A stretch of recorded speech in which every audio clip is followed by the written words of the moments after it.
Bueno, venía hablando con Javier Sierra ahora mismo fuera de micrófono. ¿Qué está pasando con la aviación en Estados Unidos? ¿Cuántos aviones han caído desde el inicio de 2025? Buenos días, por cierto. Buenos días. Bueno, pues mira, son muchos y es muy raro que se encadenen tantos incidentes aeronáuticos desastrosos.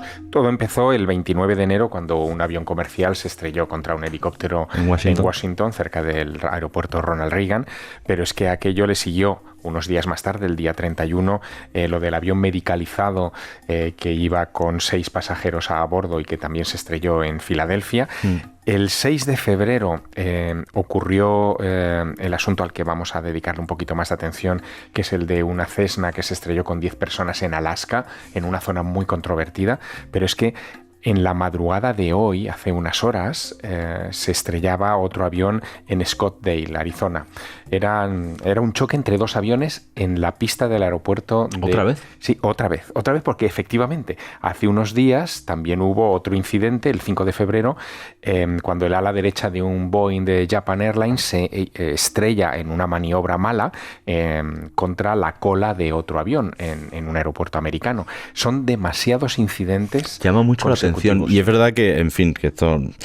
Hay mucha gente que tiene mucho miedo a volar. Hay que seguir recordando que el avión es el método de transporte más seguro por ahora, mucho más que el coche. Lo que ocurre es que llama muchísimo la atención. ¿Qué ha pasado con el de Alaska exactamente? Bueno, lo de Alaska ocurrió el jueves pasado cuando un turbohélice de Bering Air, que es una compañía local, transportaba a 10 personas. En fin, iban muy cerquita del Círculo Polar Ártico y en las inmediaciones de Nome. Nome es ese pueblo que aparece todos los años en las noticias para las carreras de perros en Alaska, ¿no? Sí. Sí, es un pueblo de 1.000 habitantes, probablemente el pueblo más solitario del mundo, ¿no? Pues a 50 kilómetros de ese pueblo el avión perdió altura.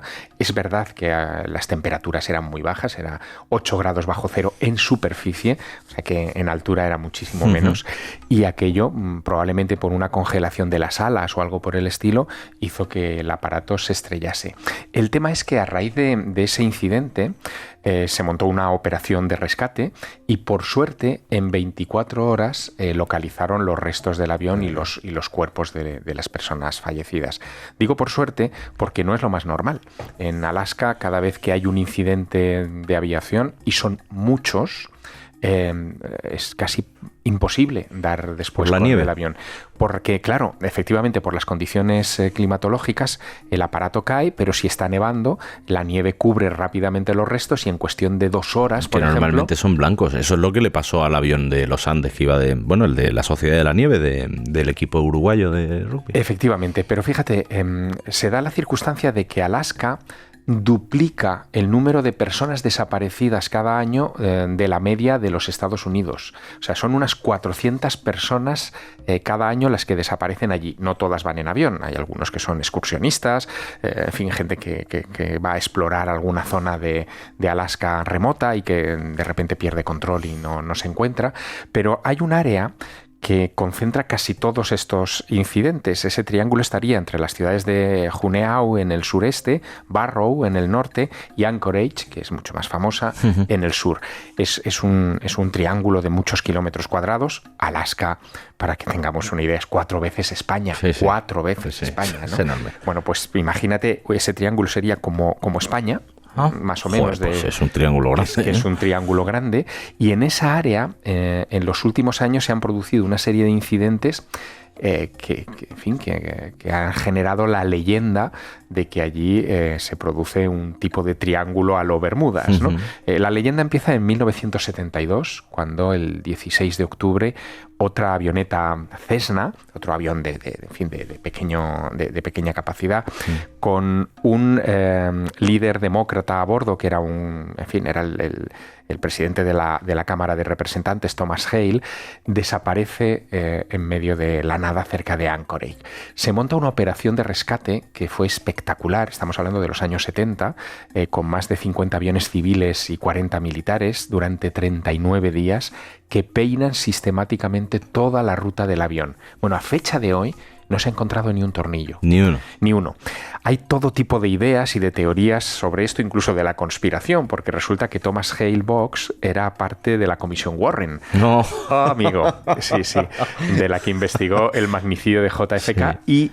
Y el único en esa comisión que se opuso al resto diciendo que había varios tiradores que dispararon contra Kennedy. Entonces, claro, imagínate. Joder, está servido, ¿no? Sí, que estaba ya servido el asunto. Pero es que un tiempo antes, en 1950, el 26 de enero, se produce otro incidente que también está en los anales del misterio aeronáutico, ¿no? Y es que un Douglas C-54 Skymaster, un avión militar con 44 militares a bordo, bueno, no eran todos militares, había también una madre embarazada con su hijo pequeño, desaparecen entre Anchorage y bueno, su vuelo, ellos iban hacia Montana, hacia Great Falls, y el avión desaparece a los pocos minutos de despegar.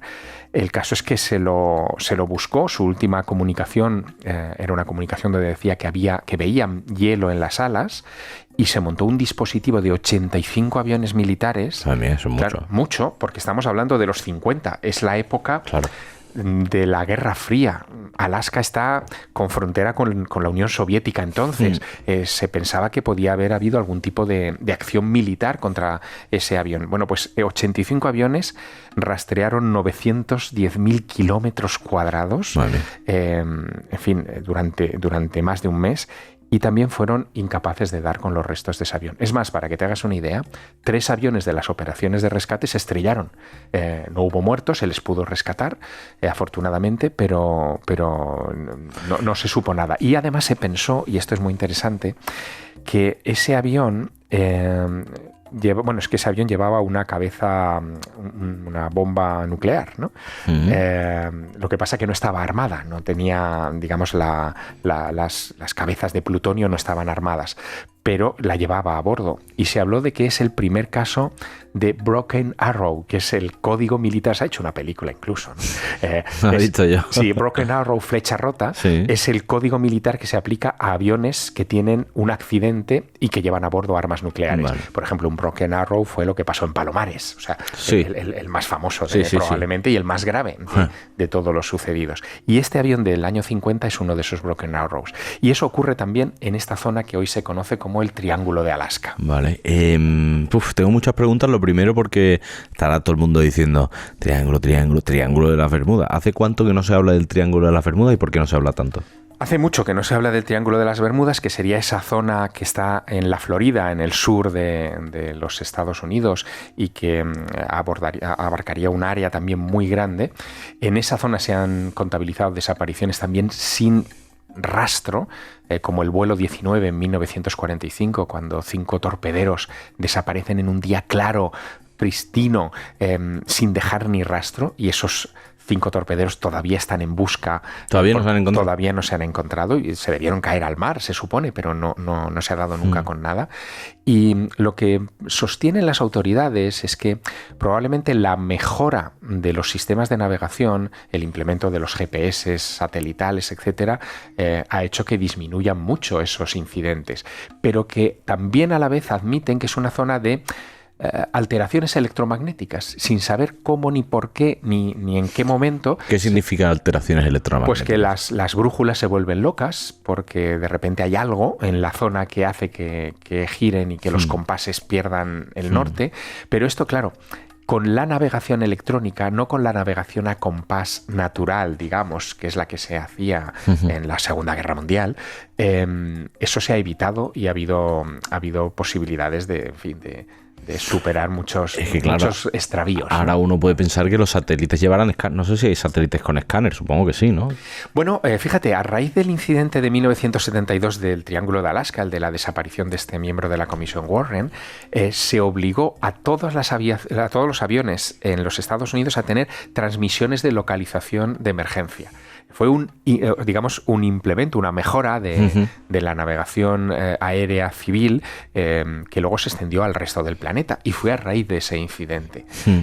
Y esto es curioso porque cuando uno echa un vistazo a las listas de aviones desaparecidos, es verdad que la mayoría se concentraban hasta hace unos años en ese área de las Bermudas, pero también una de las zonas difíciles es la zona de Alaska y cercana al Círculo Polar Ártico. explicable por condiciones atmosféricas, pero también aplicable el agravante de alteraciones magnéticas o geomagnéticas, porque es una zona también, en fin, muy difícil, ¿no? Oye, tengo dudas y ya te pregunto un poco por actualidad en torno a este asunto, porque ese avión que choca contra el Black Hawk, contra el helicóptero en el aeropuerto de Washington, 29 de enero. 29 de enero. 29 de enero. 29 de enero. Eso llevó a que Donald Trump saliese y diese unas declaraciones, que dejan intranquilo a cualquiera, porque decía y culpaba a los controladores aéreos porque pudiese haber... No sé, creo que incluso deslizó transexuales y, en fin, que se había contratado... Con problemas mentales. Sí, que se había contratado a gente por cupo, digamos, o por cuota en el tema de los controladores aéreos. ¿Tú has hablado de Trump ya en los medios dando una opinión de qué te parecen sus primeros meses o no? No. ¿Lo has hecho todavía? No me he manifestado al respecto. ¿Y quieres hacerlo? Aunque te podrás imaginar que lo sigo con mucho interés, por supuesto, por eso te pregunto. Claro, porque Trump es de los que en campaña electoral sí que ha hecho muchas veces bandera de cuestiones como, por ejemplo, los archivos OVNI clasificados, ¿no? Y cómo esto se debería, se debería mover. Pero fíjate, lo que ha ocurrido durante la administración Trump en estos últimos días es que, por ejemplo, la NASA se está enfriando con este asunto de los UAPs o de los OVNIs, ¿no? Es verdad, con todo lo que se ha hablado y con todas las apariciones que había de OVNIs en Nueva Jersey y tal, ¿no ha vuelto? Yo no he visto. Se están alejando. De hecho, da la sensación de que se van a desvincular de este asunto y parece que tiene que ver con la propia administración, que prefiere que esos fondos, porque ahora están muy sobre el dólar, ¿no? Que esos fondos se destinen a exploración y a avance tecnológico y no a investigación de OVNIs. Oye, ¿y el meteorito que viene en 2032? ¿Por qué sube cada vez más la probabilidad? Porque veía que pasó de un 1,25 o 1,35 de probabilidad. Sí, ahora estamos en 2 y pico. Estamos en 2,4, porque la semana pasada era 2,3 y ha vuelto a subir un poco más. Sí, bueno, eso tiene que ver con la órbita inestable de ese meteorito, de ese asteroide, y es probable que crezca todavía un poco más. Yo creo que a partir, si llegáramos a partir de un 10% de posibilidades de impacto, se tienen que activar todas las... ¿Un 10%? Sí, todos los mecanismos de lo que se llama ya, porque se llama así, defensa planetaria. Yo entiendo que esto a los oyentes les pueda parecer ciencia ficción, claro. pero es que somos muy conscientes desde el punto de vista científico de que un impacto de un objeto de las características de este asteroide puede provocar un gran problema en la Tierra si se produjera. Y a partir de un determinado porcentaje hay que activar programas como la misión DART, ¿no? Como la DART, efectivamente, que era lanzar un dardo, un cohete, un asteroide, un artificial contra ese asteroide que lo desvíe de su ruta en la medida de lo posible. Un grado de desviación, incluso un medio grado de desviación, puede hacer que ese objeto nos roce pero no nos dé.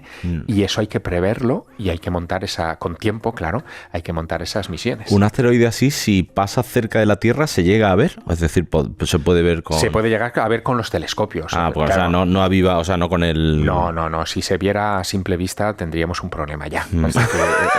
Estaríamos hablando de algo muy cercano. ¿Qué vamos a ver próximamente? Dime. Bueno, piensa que si algo es visto a simple vista, o sea, a ojo desnudo, y pasa cerca de la Tierra, quiere decir que incluso la influencia gravitatoria de la Tierra puede atraer fatalmente a esa piedra. Vale. Por lo tanto, es mejor que no lo veamos, que lo vean los científicos con sus aparatos, pero que nosotros no. Oye, yo sé que es creo que 2026, pero tenemos que ir ya preparando algo para el pedazo de eclipse, que creo que empieza en España el eclipse. Bueno, no empieza en España, empieza en el Círculo Polar Ártico. Ah, bueno, pues termina en España. Sí, exacto. Y nosotros lo vamos a ver. El área de avistamiento, de visualización de este eclipse es tremenda. Yo estoy ya muy pendiente de esto. Entrará por Galicia, atravesará Castilla, el norte de Castilla, impactará también en todo lo que es Aragón y dejará de verse en Baleares. Es decir, que va a ser espectacular. Va a ser a las 8 de la tarde. Hay que buscarse un sitio a ser posible elevado, que no tengas problemas de horizonte, porque el sol a esa hora ya está bajito.